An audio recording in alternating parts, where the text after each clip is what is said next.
आज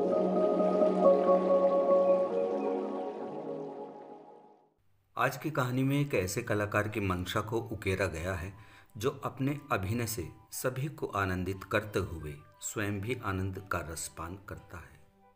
एक ऐसा आनंद रस जो उसकी लीलाओं के हर एक प्रसंग, हर एक शब्द से रिश्ता रहता है।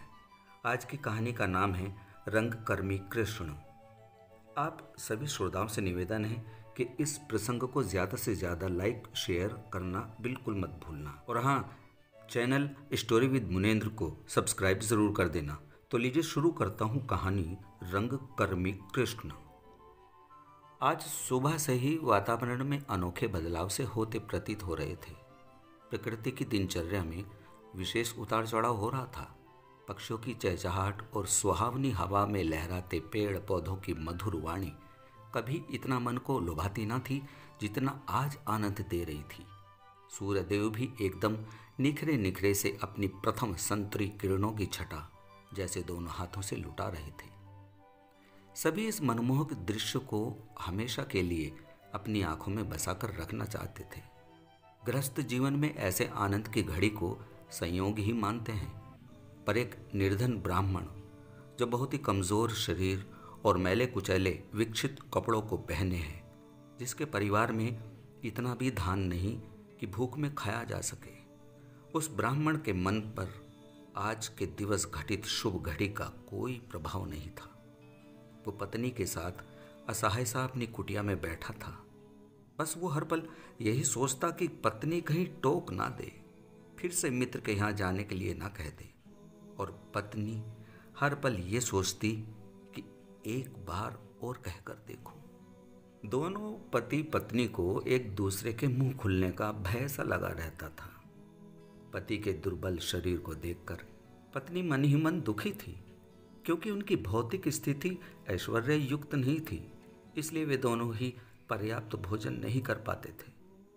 बस यही एक कारण था जो दोनों पति पत्नी दुर्बल दिखाई देते थे।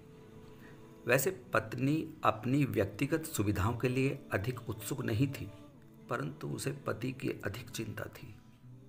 पत्नी अपने दुर्बल शरीर के कारण कांप सी रही थी, तो भी वो अपने पति को आदेश देना नहीं चाहती थी। फिर भी उसने पति की मर्यादा को ध्यान में रखा और कहा, मेरे प्रिय स्वामी, मैं जानती हूँ कि भगवान श्री कृष्ण जो भाग्य की देवी लक्ष्मी जी के पति हैं, आपके व्यक्तिगत मित्र हैं। आप उनके भक्त भी हैं, और भगवान अपने भक्तों की सहायता करने के लिए सदैव तत्पर रहते हैं। और चलो ये भी आप मान लो कि आप तनिक भी उनकी भक्ति नहीं कर रहे हैं, फिर भी आप उनके शरणागत तो हैं ही ना, और भगवान शरणागत जीव के संरक्षक हैं।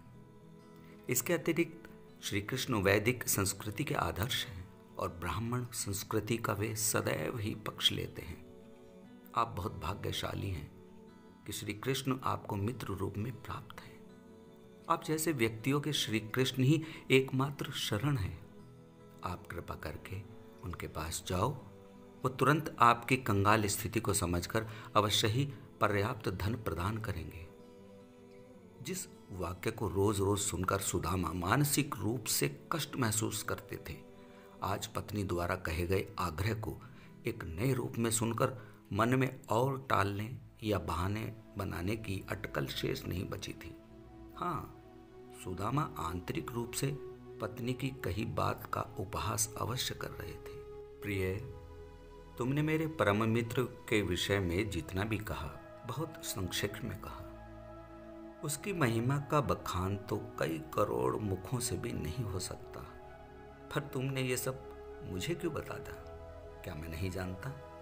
स्वामी, आप संत एवं विद्वान पुरुष हैं और एक गृहस्थ भी हैं, अतः जीवन की न्यूनतम आवश्यकताओं की पूर्ति के लिए आपको कुछ भौतिक लाभ देने में वे तनिक भी नहीं हिचकेंगे।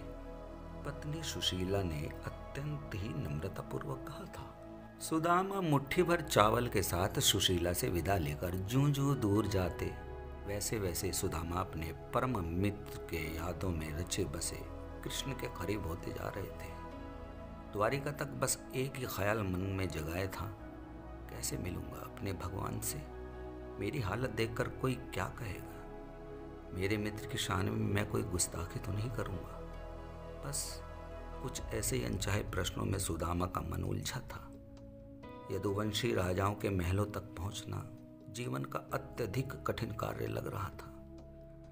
कभी 2 कदम आगे बढ़ाते तो 4 कदम पीछे हट जाते। भगवान कृष्ण महारानी रुक्मिणी की शैया पर विराजमान थे।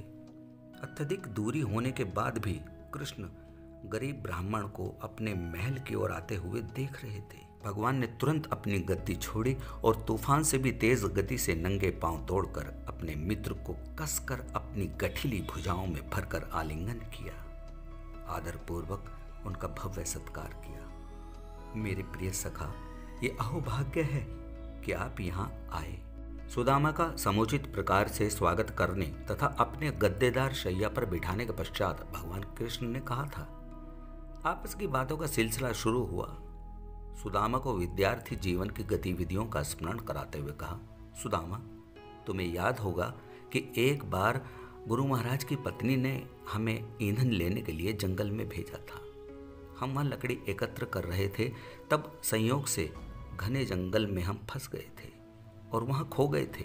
तब एक अप्रत्याशित बवंडर आया और आकाश में बादल छा गए थे। याद है ना तुम्हें? बिजली तड़तड़ाने लगी थी, फिर सूर्यास्त हुआ और हम अंधेरे में अपनी राह भटक गए थे। उसके बाद फिर मूसलाधार बारिश हुई। तुम्हें वो सब याद है ना सुदामा? वास्तव में वो वर्षा भी नहीं थी, एक प्रकार का विनाश था। भारी वर्षा और बवंडर होने के कारण हम अत्यंत दुखी थे। उस समय हम जिस दिशा में मुड़े, हमें व्याकुलता का ही सामना करना पड़ा। उस दुखद स्थिति में हमने एक दूसरे का कसकर हाथ पकड़ लिया और रास्ते की खोज करने लगे थे। बस ऐसे ही हम सारी रात भटकते रहे। तब प्रातःकाल महाराज को पता चला। उन्होंने कुछ शिष्य हमारे सहायतार्थ भेजे। हम उन्हें अत्यंत कष्टों में पाए। तब गुरु महाराज ने हमसे कहा था कि तुम दोनों शिष्यों ने मेरे इस कार्य के लिए इतना कष्ट उठाया, मैं तुम्हारे कार्य से अति प्रसन्न हूँ। तब उन्होंने हमारी सभी इच्छाएं, आकांक्षाएं पूर्ण होने का आशीर्वाद दिया था। ये सुनकर उस विद्वान ब्राह्मण ने उत्तर दिया, प्रिय कृष्ण, आप प्रत्येक जीवात्मा के परम भगवान एवं परम गुरुदेव हैं और अपने गुरु के आश्रम में आपके साथ रहने का मुझे सौभाग्य प्राप्त था। पर मेरा विचार है कि निर्धारित वैदिक कर्तव्यों के विषय में अब मुझे कुछ नहीं करना है। मेरे प्रिय भगवान, वैदिक मंत्रों, धार्मिक उत्सवों एवं आर्थिक विकास, इंद्रिय तृप्ति एवं मुक्ति के समान जीवन की पूर्णता के लिए सभी अन्य आवश्यकताएं एक स्रोत से आपसे प्राप्त की जा सकती है। दूसरे शब्दों में वे आपके स्वरूप के विभिन्न अंग हैं। तो भी आपने एक विद्यार्थी का अभिनय किया और गुरुगृह में हमारे साथ रहे। इसका अर्थ हुआ कि आपने ये सभी लीलाएं अपने आनंद के लिए रचाई, अन्यथा मानव का अभिनय करने की आपको कोई आवश्यकता नहीं थी। आप एक रंगकर्मी हैं जो सभी को आनंदित करते हुए स्वयं भी आनंद पा लेते हो। हे परम मित्र, हे परम गुरुदेव, आपको सुदामा का कोटि कोटि नमन है। दोस्तों, ये थी कहानी रंगकर्मी कृष्ण। आपको कैसी लगी कमेंट बॉक्स में लिखकर ज़रूर बताना और मेरे चैनल को लाइक, शेयर और सब्सक्राइब करना बिल्कुल मत भूलना।